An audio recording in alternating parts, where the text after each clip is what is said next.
Hello दोस्तों, good evening. मैं Deepak Sharma achievers career institute के ऑनलाइन चैनल पे आपका हार्दिक हार्दिक स्वागत करता हूं। ठीक है, आज हम स्थिर विद्युत यानी इलेक्ट्रोस्टैटिक का थर्ड लेक्चर डिस्कस करने वाले हैं। लास्ट लेक्चर में हमने स्थिर विद्युत बल और उसके अभिलक्षण के बारे में पढ़ा था। आज हम पढ़ेंगे आपके कूलम के नियम के बारे में। एक्चुअल में क्या पढ़ा था हमने? स्थिर विद्युत बल पढ़ा था, क्या होता है, कितना होता है, उसके अभिलक्षण वो कैसा होता है, ये चीजें। अब अपन बात कर रहे हैं कि दो आवेशों के मध्य आपका जो लगने वाला स्थिर विद्युत बल है उसका मान कितना होगा, वो अपन कैसे निकालेंगे। तो उसके लिए आपके एक साइंटिस्ट थे कूलम, जिन्होंने एक नियम दिया था जिसको हम किस नाम से जानते हैं? कूलम के नियम के नाम से जानते हैं। ठीक है, तो अगली हेडिंग है आपकी कूलम का नियम। क्या है? कूलम का नियम। ठीक है, कूलम का नियम। ठीक है, तो कूलम ने क्या बोला था? इस नियम के अनुसार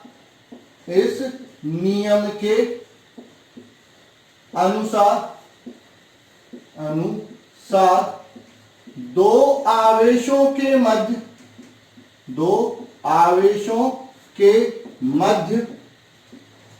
लगने वाला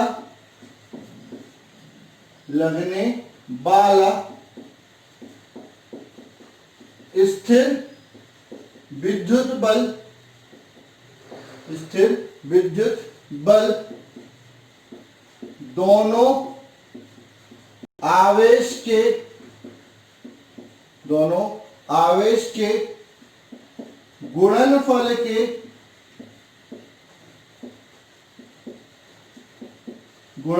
के अनुक्रमानुपाती होता है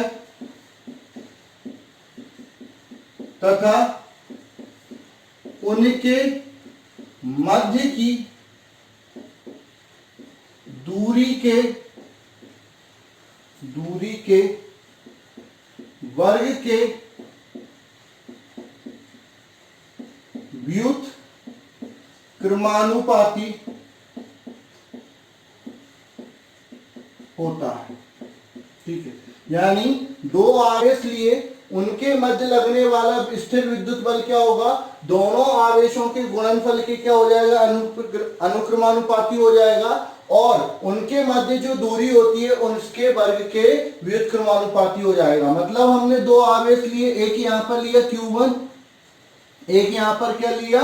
Q2। इन दोनों के मध्य की क्या है? दूरी कितनी है? R है। तो इनके मध्य जो लगने वाला बल है, बल को किससे प्रदर्शित करते हैं? F से प्रदर्शित करते हैं। तो इनके मध्य लगने वाला जो बल है वो इनके गुणनफल के यानी Q1 गुणित Q2 के अनुक्रमानुपाती हो जाएगा। यानी आवेश का मान बढ़ाने पर बल का मान बढ़ जाएगा, और आवेश का मान कम करने पर बल का मान क्या हो जाएगा? कम हो जाएगा। दूसरा, इनके मध्य की दूरी के वर्ग के व्युत्क्रमानुपाती होता है। तो F क्या हो जाएगा? दूरी के वर्ग के व्युत्क्रमानुपाती हो जाएगा। ये आपका समीकरण 2 हो जाएगा। अगर हम इन दोनों समीकरणों को मिलाते हैं तो F अनुक्रमानुपाती हो जाएगा किसके? Q1 Q2 बटे R स्क्वायर के। ठीक है, अब आप अच्छे से जानते हो जब भी हम अनुक्रमानुपाती का चिन्ह हटाते हैं तो क्या आता है? नियतांक आता है। तो यहां पर भी एक नियतांक आ जाएगा, F बराबर K गुणित Q1 Q2 बटे R स्क्वायर, जहां K समानुपातिक, यहां पर K समानुपातिक नियतांक है। यहां पर K समानुपातिक नियतांक है। K का मान कितना हो जाएगा? 1/4 पाई एप्सिलॉन नॉट। ठीक है, ये सर एप्सिलॉन नॉट क्या होती है इसके बारे में अपन बात करेंगे। अभी बस इतना याद रखो, epsilon naught E English letter का ई है, स्मॉल ई, और उस पे 0 लगा दिया। तो ई स्पेशल वाला बनाना, सिंपल वाला ई मत बना देना, ऐसा नहीं बनाना, आपको स्पेशल वाला ई बनाना इस तरह वाला। ठीक है, और नीचे क्या लगा दिया? 0। इसलिए ये आपका ई क्या बोला जाता है? एप्सिलॉन, और नीचे क्या लगाया? 0। एप्सिलॉन नॉट या एप्सिलॉन 0 कहते हैं। तो ये होता है, इसका जो मान होता है वो कितना होता है? 9 गुणित 10 की घात 9 न्यूटन मीटर स्क्वायर प्रति कूलम स्क्वायर। मात्रक कहां से निकाला, देखो इसको इधर ले जाएंगे तो फोर्स न्यूटन, आर का मीटर, मीटर का स्क्वायर, आर इसका क्या होता है कूलम स्क्वायर, ये इसका क्या हो जाएगा मान हो जाएगा। तो F बराबर क्या हो जाएगा 1/4 pi epsilon naught Q1 Q2 upon R square. ये कहां पर वायु में लगने वाला बल है, ठीक है। अब जहां एप्सिलॉन 0 वायु या निर्वात की, निर्वात मतलब वैक्यूम, स्पेस, अंतरिक्ष, निर्वात की निरपेक्ष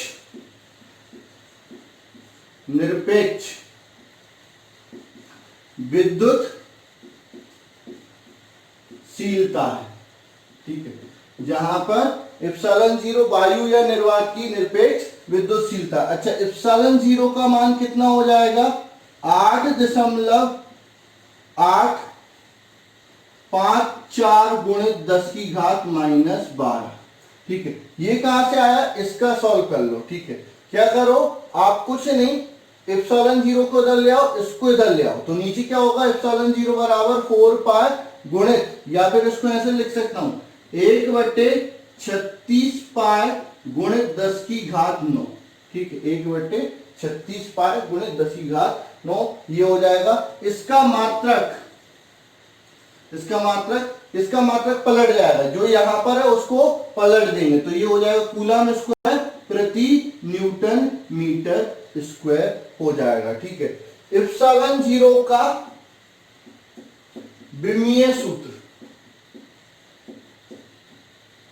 एप्सिलॉन 0 का विमीय सूत्र, तो क्या हो जाएगा एप्सिलॉन 0 का विमीय सूत्र, मात्रक से विमीय सूत्र निकाल सकते हैं। कूलम का क्या होता है 80, तो 80 का वर्ग बटे न्यूटन का क्या होता है विमीय सूत्र mL/T-2, 11वीं क्लास में पढ़ चुके, जिन्होंने नहीं पढ़ा है वो पढ़ लेना, ठीक है। ये आपका मीटर स्क्वायर एल स्क्वायर, तो एप्सिलॉन 0 का विमीय सूत्र क्या हो जाएगा m की घात -1, l की घात -3, t की घात 4, ये 2 और नीचे से ऊपर जाएगा तो प्लस हो जाएगा, और a की घात 2, ये इसका क्या हो जाएगा विमीय सूत्र हो जाएगा। तो ये तो आपका क्या हो जाता है कूलम का नियम हो जाता है, ठीक है। अब यहां पर मैंने ये जो बोला है वो किसके लिए बोला है, वायु और निर्वात के लिए बोला है, ठीक है। अगर कोई दूसरा माध्यम आ जाए तो दो आवेशों के मध्य लगने वाला बल कितना होगा, ठीक है।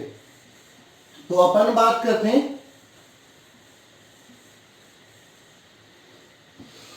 स्टार करके लिखेंगे, किसी अन्य माध्यम में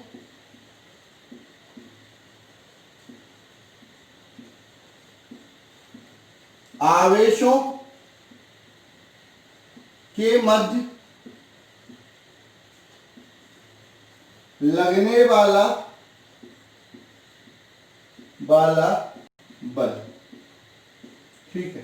तो क्या हो जाएगा F बराबर 1/4 पाई एप्सिलॉन 0 मत लगाना, Q1 Q2 बटे R स्क्वायर, जहां एप्सिलॉन किसी माध्यम की, कूलम का नियम तो खत्म हो चुका है, ये अलग से बता रहा हूं, ठीक है। किसी माध्यम की निरपेक्ष विद्युतशीलता है, ठीक है।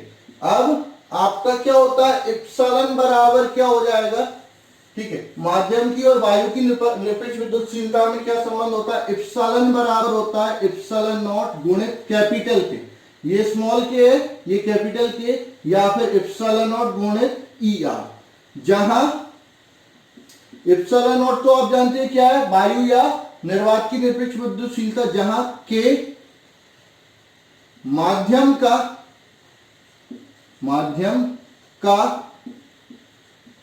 परावैद्युतांक है, ठीक है।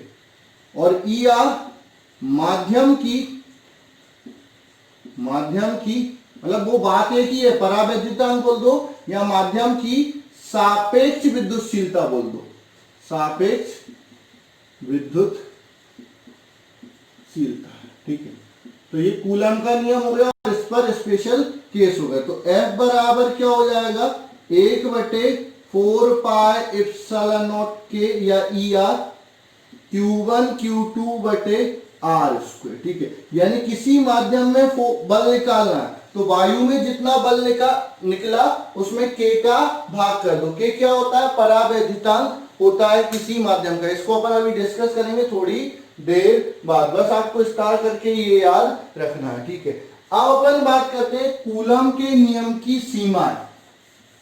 भाई हर नियम की कुछ ना कुछ सीमाएं होती हैं, अगर सीमाएं नहीं होंगी तो फिर वो नियम एकदम परफेक्ट हो जाएगा। आज तक दुनिया में कोई भी चीज आइडियल नहीं है, तो हर नियम की सीमाएं होती हैं। तो अपन बात कर रहे हैं किसकी,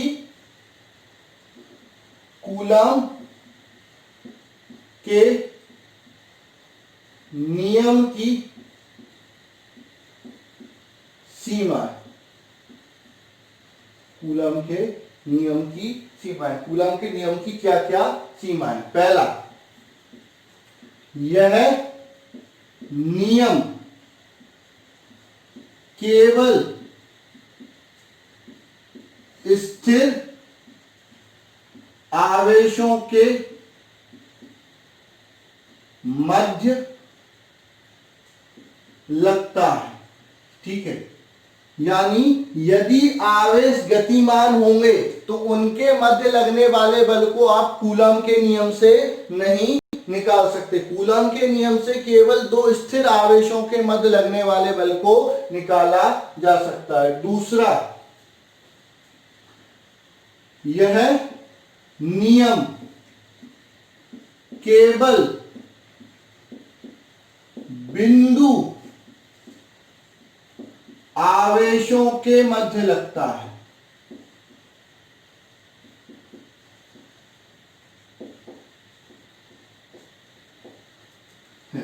तो ठीक है, अब बिंदु आवेश क्या होता है, अगर आपकी दूरी वस्तु के आकार से क्या होती है, बहुत ज्यादा होती है, तो उस वस्तु को हम क्या मान लेते हैं, बिंदु मान लेते हैं, ठीक है। उस वस्तु पर जो आवेश होता है उसको बिंदु आवेश मान लेते हैं। अगर वस्तु बड़ी और दूरी कम है तो फिर आपका ये नियम थोड़ा सा गड़बड़ हो जाता है। तो यह नियम केवल बिंदु आवेशों के मध्य लगता है, ठीक है। उसके बाद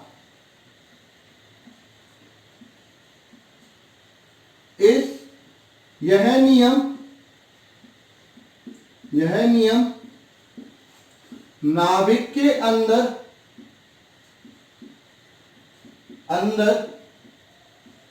अर्थात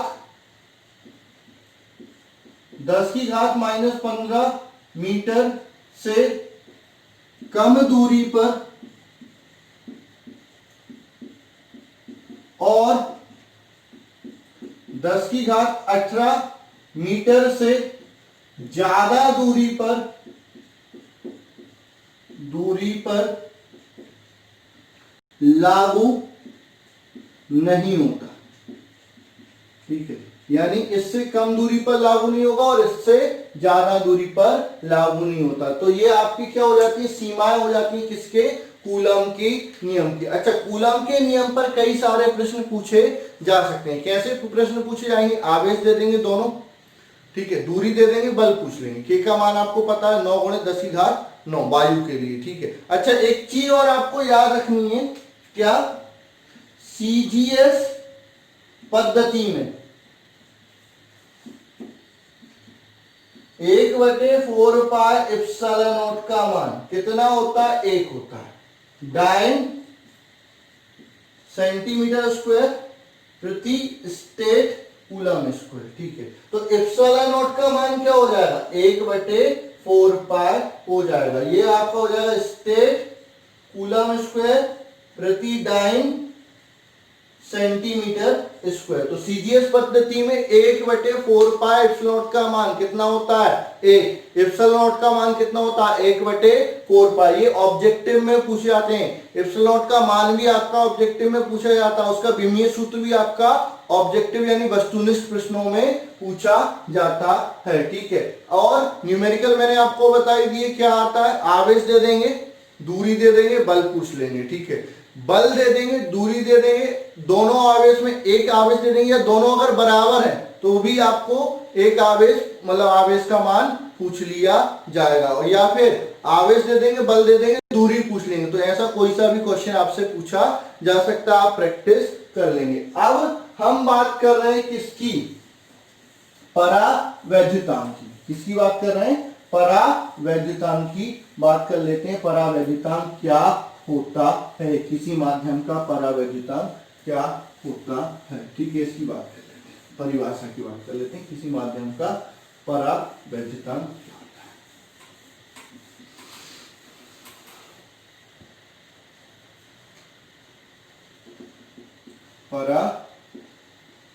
परावैद्युतांक, ठीक है, किसी माध्यम का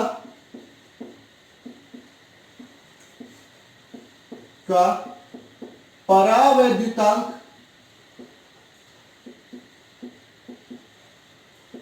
वायु में दो आवेशों के मध्य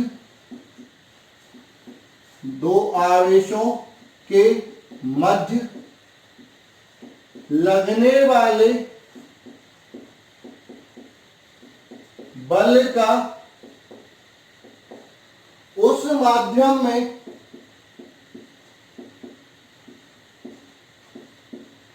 उन्हीं आवेशों के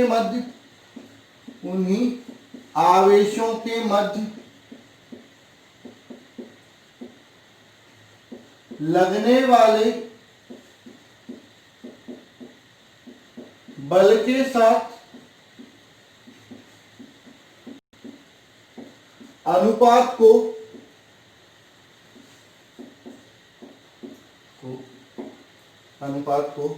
उस माध्यम का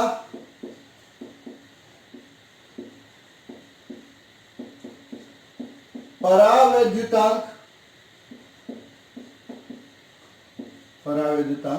कहा जाता है। ठीक है, तो परावैद्युतांक बराबर क्या हो जाएगा, परावैद्युतांक बराबर वायु में आवेशों के मध्य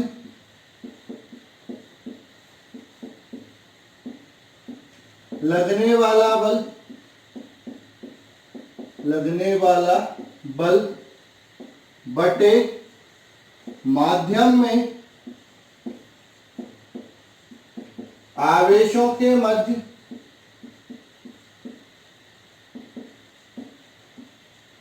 लगने वाला बल। ठीक है, तो K बराबर, कैपिटल K बराबर F बटे F डैश हो जाएगा। ठीक है, अच्छा आप अच्छे से जानते हो F बराबर क्या होता है, 1 बटे 4 पाई एप्सिलॉन नॉट Q1 Q2 बटे R स्क्वायर।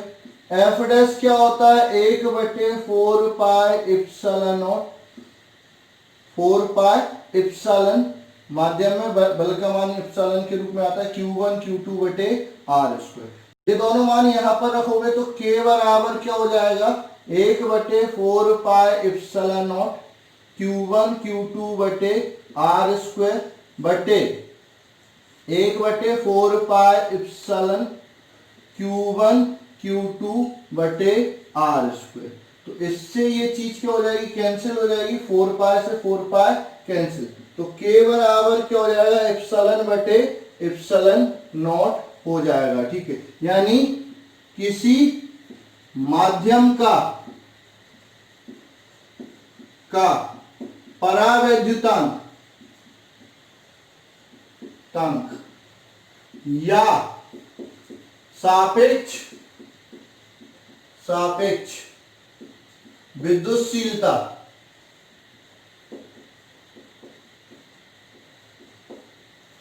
उस माध्यम की निरपेक्ष विद्युतशीलता का विद्युतशीलता का वायु की निरपेक्ष विद्युतशीलता के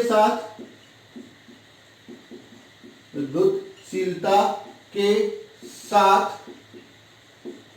अनुपात के बराबर होता है, अनुपात के बराबर होता है। ठीक है, तो आपका के या ई आर, ठीक है, के या ई आर क्या हो जाएगा, एप्सिलॉन बटे एप्सिलॉन नॉट हो जाता है। यानी माध्यम की निरपेक्ष विद्युतशीलता बटे वायु की निरपेक्ष विद्युतशीलता का अनुपात क्या कहलाता है, परावैद्युतांक कहलाता है या सापेक्ष विद्युतशीलता कहलाता है। ठीक है, इसका कोई मात्रक नहीं होता, यानी यह मात्रक एवं विमाहीन राशि है, विमाहीन राशि है। ठीक है, मतलब इसका ना तो कोई विमीय सूत्र होता है और ना ही इसका कोई मात्रक होता है। अब कुछ माध्यमों के लिए आपको परावैद्युतांक का मान याद रखना पड़ेगा। ठीक है, मतलब कुछ माध्यमों का परावैद्युतांक डायरेक्ट आपसे ऑब्जेक्टिव में पूछ लिया जाता है या सवालों में पूछ लिया जाता है। जैसे मैं यहां पर लिख रहा हूं, टेबल बना रहा हूं, यहां पर माध्यम लिखा, ठीक है, यहां पर परावैद्युतांक लिखा। ठीक है, यानी माध्यम में पहले लिखा वायु, तो वायु का जो परावैद्युतांक होता है वो 1 होता है। ठीक है, फिर आपका लिखा जल, जल का जो परावैद्युतांक होता है वो 80 के लगभग होता है, क्योंकि जल अलग अलग होता है, कहीं पर खारा जल होता है, कहीं पर अच्छा मीठा जल होता है, तो उसके अनुसार आपका परावैद्युतांक क्या हो जाता है, थोड़ा सा बदल जाता है। तो लगभग 80 के आसपास, कई बार 81 भी हो सकता है, कई बार 82 भी हो सकता है, कई बार 79, लेकिन आपको याद रखना है जल का परावैद्युतांक 80 के आसपास होगा। फिर उसके बाद अपन बात करते हैं चालक या धातु।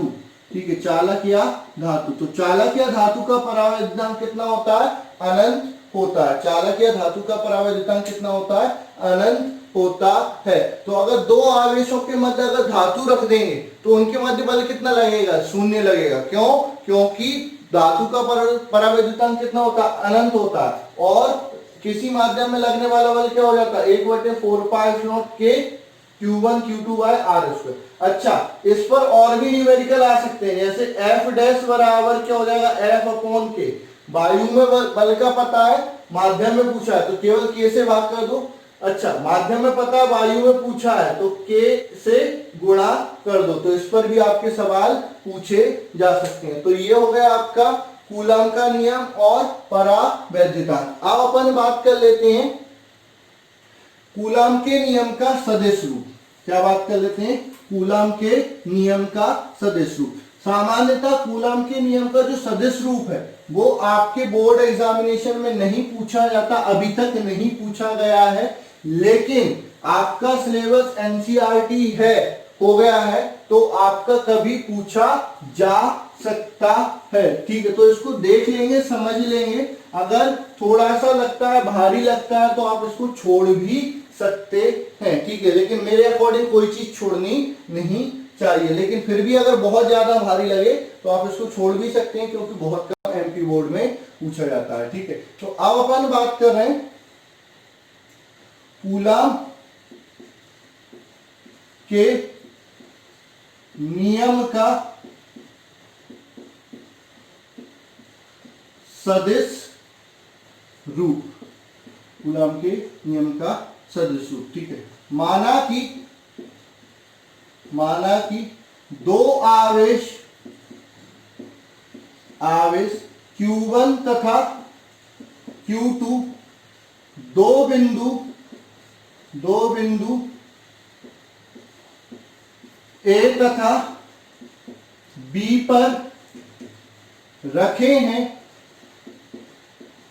जिनके स्थिति सदिश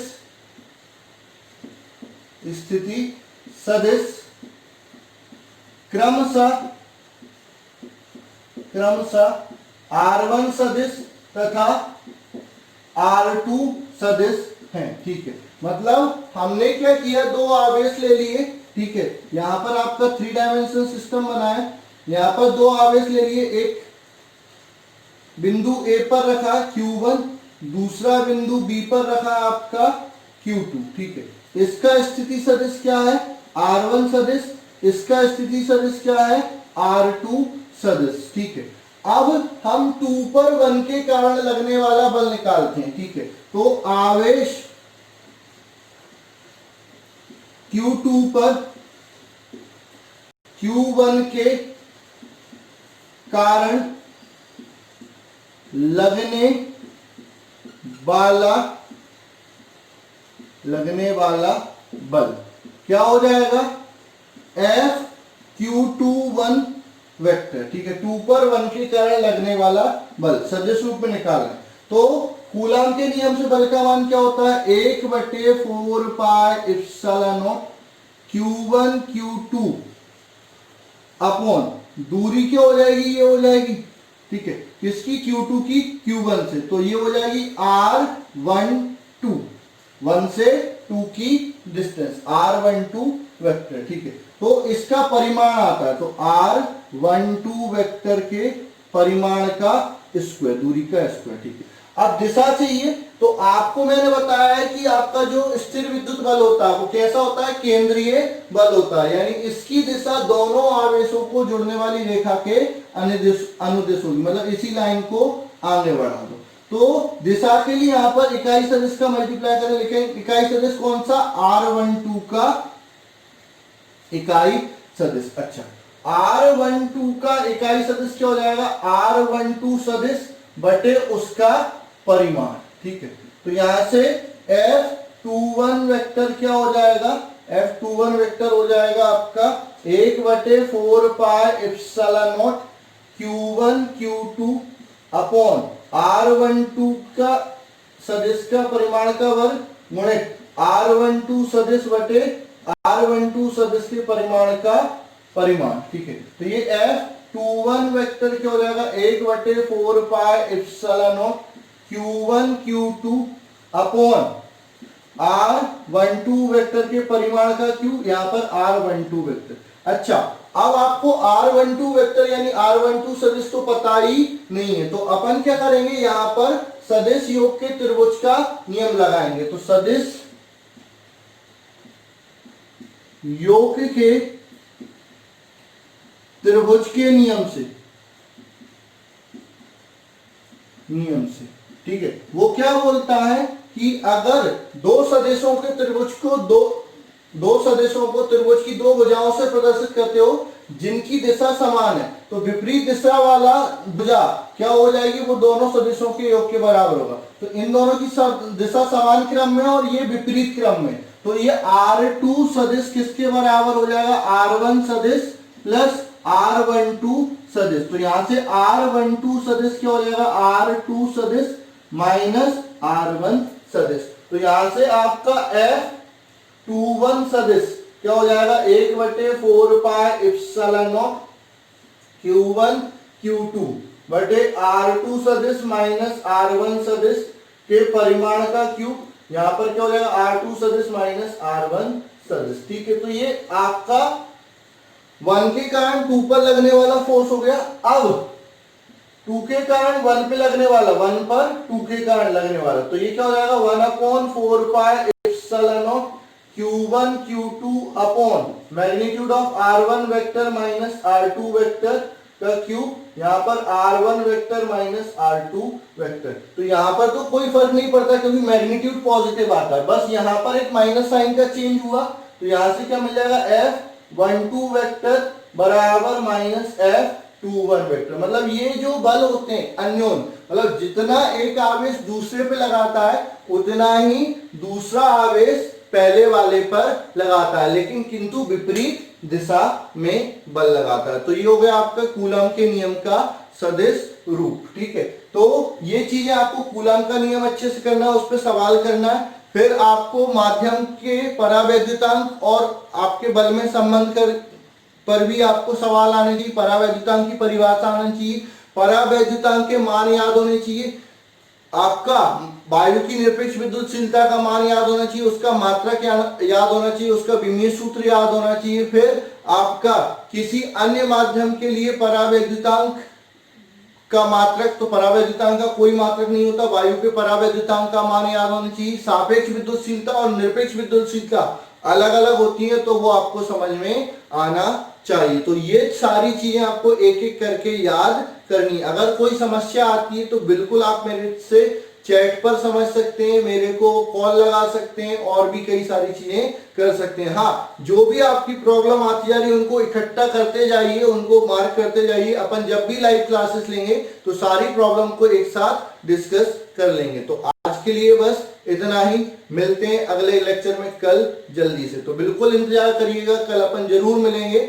और वीडियो देखते रहिए और अपने दोस्तों को भी सजेस्ट कीजिए कि भाई यहाँ पर आपकी ऑनलाइन पढ़ाई हो रही है, तो बिल्कुल आप इसका फायदा ले सकते हैं, क्योंकि ये चीजें आपको स्कूलों में नहीं मिलेंगी, और मिलेंगी तो बहुत कम मात्रा में मिलेंगी। तो आप जितना ज्यादा हो सकते हैं अपने दोस्तों को भी अचीवर्स करियर इंस्टीट्यूट से जोड़ने की कोशिश करिए। Thank you.